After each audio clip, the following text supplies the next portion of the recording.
Hai Joanna. Hai Miss Vini. Miss lihat dari tadi Joanna berkaca terus. Apa ada yang salah kah? Bukan Miss Vini, Joanna itu sedang mencari apa sih perbedaannya Joanna dan Elisheba. Karena teman-teman Joanna ada yang beberapa masih tidak tahu perbedaannya.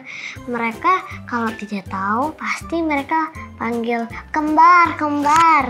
Begitu. Oh begitu. Jadi Joanna mau mencari perbedaan antara Joanna dan Elisheba. Karena Joanna nggak mau dipanggil kembar, maunya dipanggil nama ya, Joanna. Iya, Miss. Emang Joanna udah pernah kasih tahu ke mereka, Joanna ingin dipanggil nama Joanna? Enggak kayaknya, Miss. Joanna belum pernah, tapi Joanna bisa coba. Oke, dan ingat Joanna juga harus bersikap baik kepada mereka ya. Baik, Miss. Oke, hari ini Miss juga memiliki satu cerita yang menarik dari Alkitab loh. Mau tahu? Iya, Miss. Yuk kita sama-sama saksikan di Mesbah Cilik.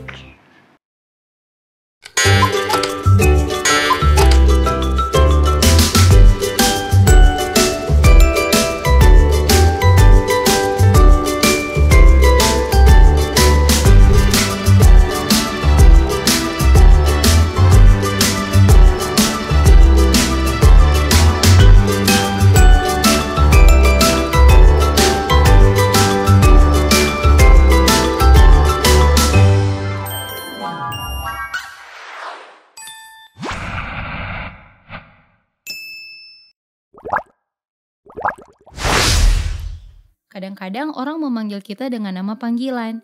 Mungkin kamu punya nama panggilan?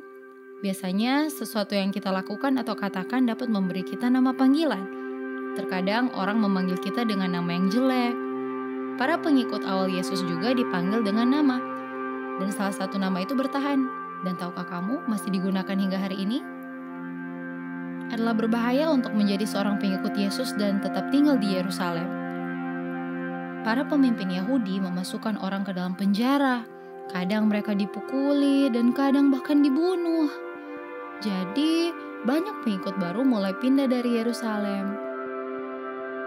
Banyak pengikut baru pindah ke desa, kota, dan kota besar. Mereka sangat bahagia dan penuh dengan sukacita yang datang dari mengenal Yesus. Mereka tidak bisa berhenti menceritakan pada orang lain tentang iman baru mereka. Berita tentang kehidupan, kematian, dan kebangkitan Yesus mulai menyebar di mana-mana. Ini bukanlah yang diinginkan oleh para imam dan rabi. Mereka tidak ingin orang-orang menceritakan tentang Yesus kepada orang lain. Beberapa pengikut baru pindah ke Antioquia. Sejumlah besar orang Yahudi tinggal di sana. Antioquia adalah kota penting. Itu sangat indah dan terkenal. Tapi itu juga kota yang sangat jahat, didedikasikan untuk dewa-dewa Yunani kafir. Sampai sekarang, sebagian besar pengikut adalah orang Yahudi, dan mereka membagikan kabar baik tentang Yesus pada teman-teman dan tetangga Yahudi mereka. Tapi ketika para pengikut pindah ke Antioquia, mereka juga mulai menceritakan kepada tetangga mereka tentang Yesus. Bahkan mereka menceritakan pada semua orang, bahkan kepada semua orang yang tinggal di sana. Mereka menceritakan pada orang-orang bukan Yahudi. Menceritakan kepada orang-orang bukan Yahudi adalah sesuatu yang baru dan berbeda. Tuhan memberkati para pengikut saat mereka membagikan kabar baik. Dan banyak orang bergabung dengan gereja awal. Berita tentang pertobatan orang-orang bukan Yahudi tersebar kembali kepada rasul dan pengikut lainnya di Yerusalem. Beberapa pemimpin gereja di sana khawatir. Mereka tidak yakin bahwa Tuhan ingin semua orang mendengar kabar baik itu.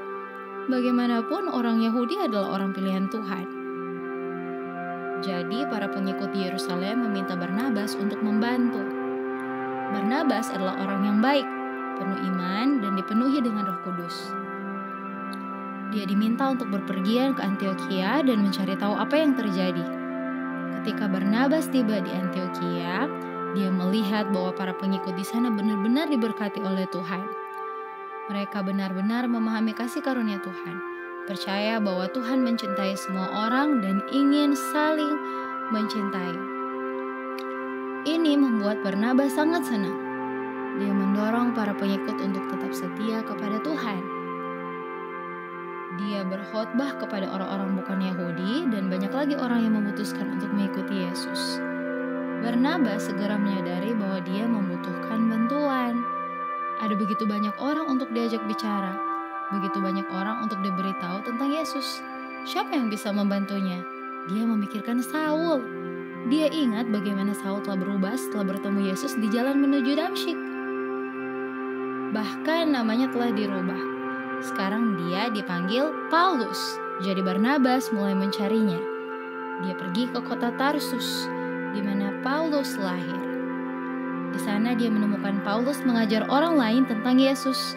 Segera dia memberitahu Paulus tentang pekerjaan besar yang harus dilakukan di Antiokhia. Jadi Paulus dan Barnabas pergi kembali ke Antiokhia. Di sana mereka mulai bekerja sama untuk menyebarkan kabar baik.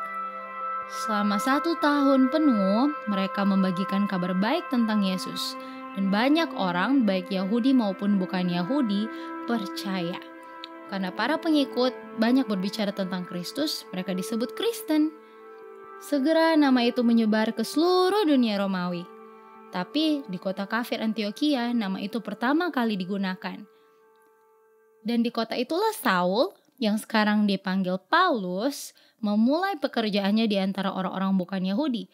Tuhan telah memanggilnya untuk melakukan pekerjaan khusus. Pekerjaan apa yang telah Tuhan panggil untuk kamu lakukan?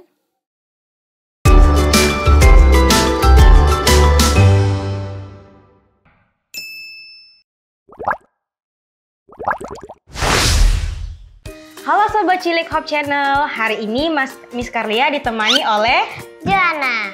Nah, kira-kira Joanna tahu tidak topik kita hari ini apa? Apa ya, Miss? Nah, sebelum kita masuk ke topik, Miss mau tanya, kira-kira Joanna pernah nggak mengasihi teman Joanna? Sepertinya pernah. Oh, pernah ya? Kalau gitu Miss ada pertanyaan lagi. Joanna tahu tidak kasih yang sangat besar di dunia ini itu kasih siapa? Apakah Tuhan? Nah, sebelum itu kita akan melihat bagaimana kasih Tuhan sangat besar terhadap kita. Walaupun seringkali kita menyakiti orang lain dan bahkan menyakiti hati Tuhan. Nah, sekarang Miss sudah punya satu activity buat kita. Di sini ada pensil, ada plastik dan juga air. Jadi, Miss mau Joanna nanti tusukkan pensil ini ke dalam plastik yang sudah berisi air ya. Joanna boleh pegang pensilnya?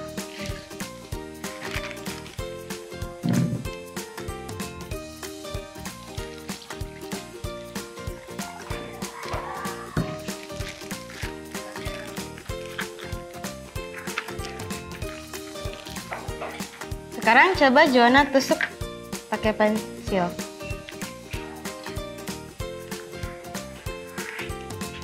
Oke, satu lagi. Nah, dari sini kita bisa lihat kalau airnya tidak bocor. Nah, kira-kira dari sini Joanna dapatkan apa? Buat Joanna dapatkan walaupun kita melakukan banyak dosa di bumi ini, tapi Tuhan tetap mengasihi kita. Wah, good job Joanna. Dari percobaan kita kali ini kita bisa melihat bahwa kasih Tuhan itu sangat besar terhadap kita.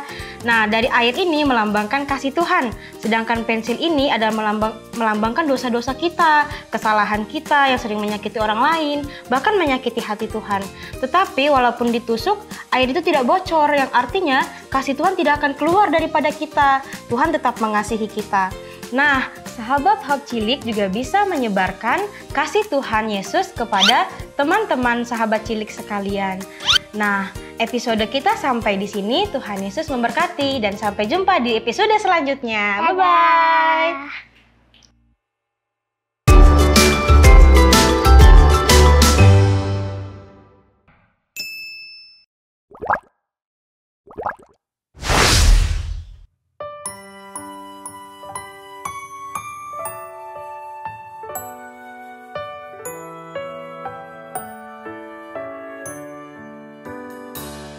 Yesus cinta orang berdosa,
Teman-teman, tebak ya, vitamin apa yang bisa meningkatkan suasana hati seperti efek dari hormon bahagia? Nih, Lulu kasih clue-nya. Hal ini merupakan salah satu anugerah Tuhan yang diberikan kepada semua makhluk hidup tanpa pandang bulu. Simbol dari kasih sayangnya yang universal. Udah tahu belum? Nih, yang kedua clue-nya.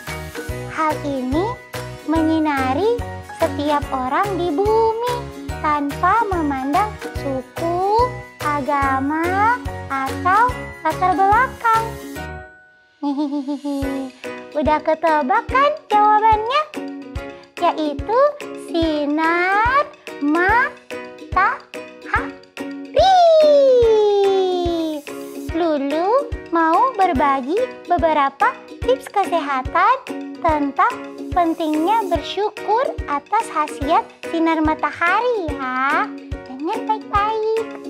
Pertama, sinar matahari pagi dapat membantu tubuh kita menghasilkan vitamin D yang penting untuk kesehatan tulang dan sistem kekebalan tubuh. Kalau kita berjemur selama sekitar 10 sampai 15 menit di bawah matahari pagi tanpa tabir surya, sudah cukup untuk mendapatkan manfaat ini. Asalkan tidak berlebihan agar tetap menjaga kesehatan kulit. Kedua, sinar matahari bisa meningkatkan suasana hati kita. Ketika kita terpapar sinar matahari, tubuh kita menghasilkan hormon serotonin yang membuat kita merasa lebih bahagia dan berenergi. Ketiga, sinar matahari juga bisa membantu kita tidur lebih nyenyak.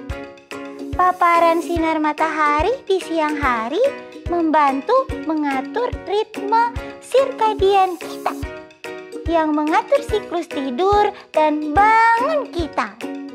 Dengan begitu, kita bisa tidur lebih nyenyak di malam hari.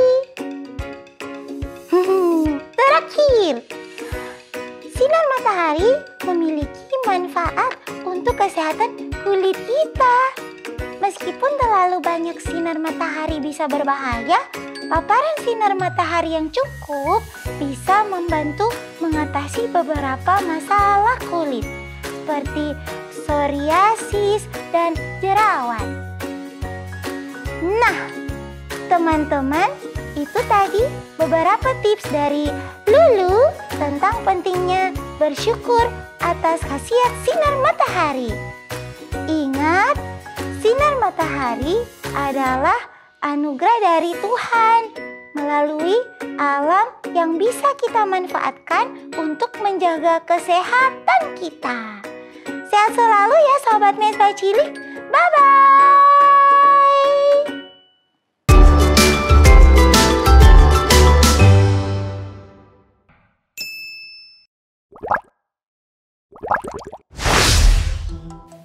Hi kids, welcome to Wise Words. Today, we're gonna talk about a special word. It is called tolerance. Tolerance is spelled T-O-L-E-R-A-N-C-E. Tolerance means respecting and accepting others even if they are different from us. Let's learn more about tolerance with this story. Jesus once told a story about a man traveling from Jerusalem to Jericho. He was attacked by robbers and he was left hurt on the side of the road. And many people passed by without helping him. A pastor walked by, said, "Ha, you fell." Another priest walked by, another person walked by. And they all just walked away and never helped him. but a Samaritan man who was from a different place and usually didn't get along with this injured man's people, stopped and helped him. He bandaged his wounds and took him to a hotel to recover. The Good Samaritan showed tolerance by helping someone different than him. Why is tolerance important?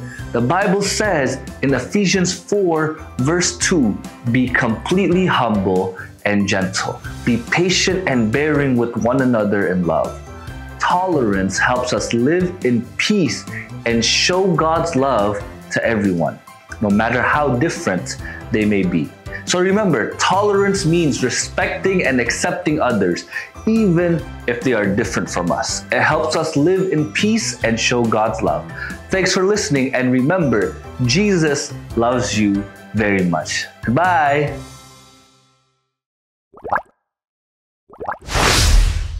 Halo orang tua pemirsa Mesbah Cilik. Episode kali ini mengajarkan toleransi kepada anak-anak adalah salah satu tugas penting bagi kita sebagai orang tua dalam membentuk karakter anak-anak.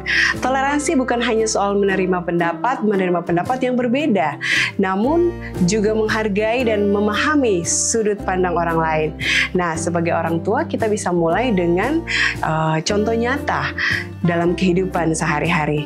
Misalnya saat kita menghadapi situasi yang menantang atau berbeda, tunjukkan sikap terbuka dan sabar. Misalnya jika ada orang dengan latar belakang atau budaya yang berbeda, ajak anak untuk mengenal dan memahami bahwa mereka punya perbedaan, mereka punya pendapat sendiri. Jelaskan bahwa setiap orang itu unik dan memiliki hak untuk dihargai. Nah, selain itu, mari kita ajak anak-anak kita untuk berdiskusi tentang berbagai macam perbedaan yang ada di sekitar, seperti perbedaan agama, perbedaan ras, atau pendapat. Dorong anak-anak kita untuk bertanya dan berusaha memahami daripada langsung menghakimi. Dengan demikian, anak-anak kita akan belajar bahwa dunia ini penuh warna dan semua orang memiliki perbedaan dan itu merupakan keindahan yang harus kita terima. Nah, pada akhirnya mengajarkan toleransi kepada anak-anak itu adalah untuk membentuk anak-anak kita menjadi individu yang penuh empati, yang mampu hidup berdampingan harmonis dengan orang lain. Ingatlah bahwa mereka melihat dari kita sebagai orang tua, contoh dari rumah. Itulah yang akan mereka pelajari dan praktekkan dalam kehidupan sehari anak-anak. Sampai jumpa lagi dalam episode Mesbah Cilik minggu depan. Bye-bye.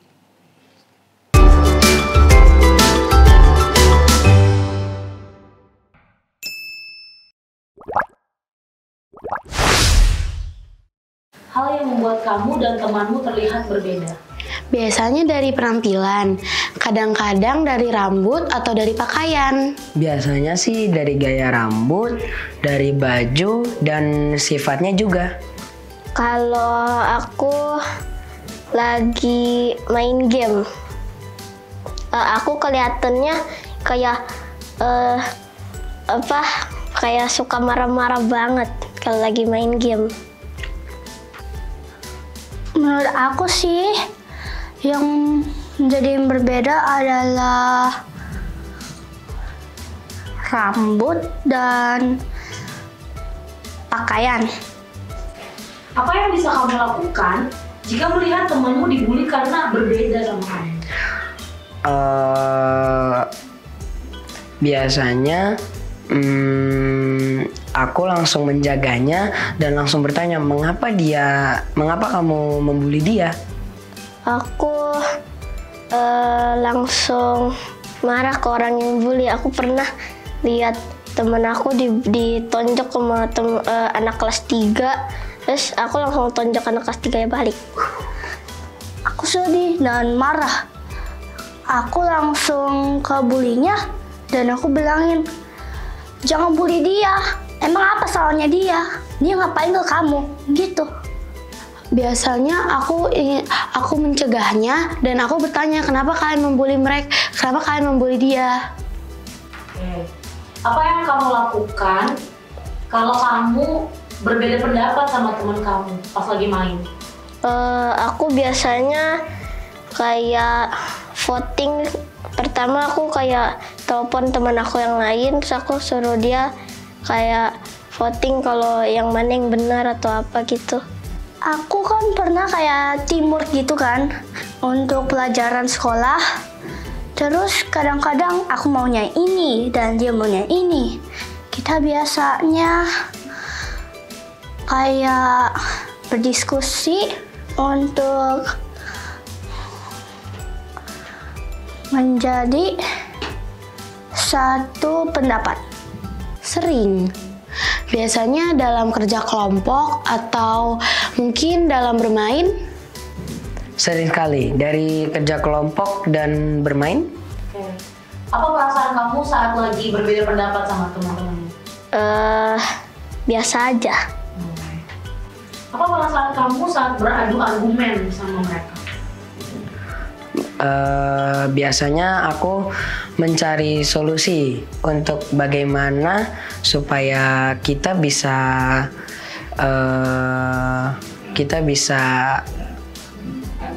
apa sih namanya?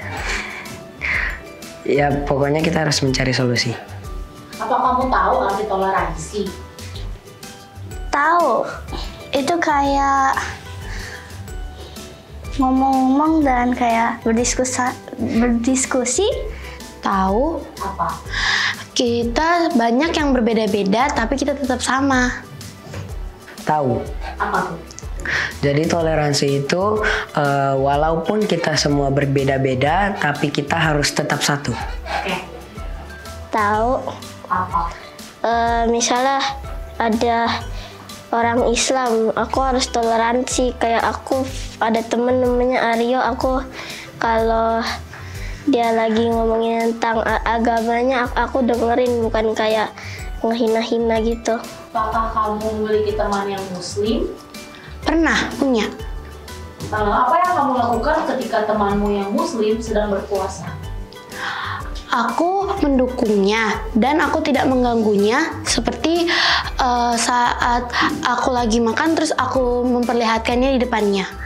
Kalau ada yang puasa, aku akan menyemangati dan aku akan support gitu dan membantu dia.